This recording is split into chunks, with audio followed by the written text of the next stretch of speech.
Je vais vous faire la review de Tenir une auberge magique, guide de survie pour sorcières de Sangu Mandana. On va suivre Serah Swan, qui est une jeune sorcière très talentueuse. Elle est dans une école de magie pour sorciers pour devenir une grande sorcière. Sauf que sa grande tante décède dans le jardin. Du coup, Serah, qu'est-ce qu'elle va faire? Elle va écouter la petite Clémy, petite renarde fourbe, je n'ai pas pu me blairer de tout le livre, qui va lui dire: je connais un sort pour la ressusciter, on va le faire.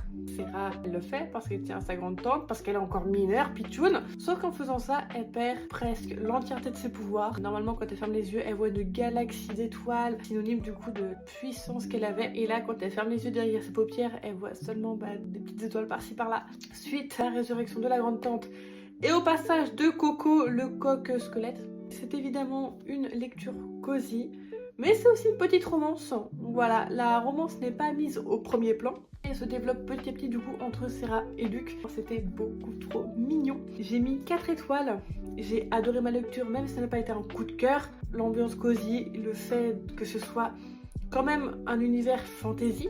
Si vous aimez les small towns, le slow burn, la magie et surtout la romance, je pense que vous allez vachement adorer cette lecture.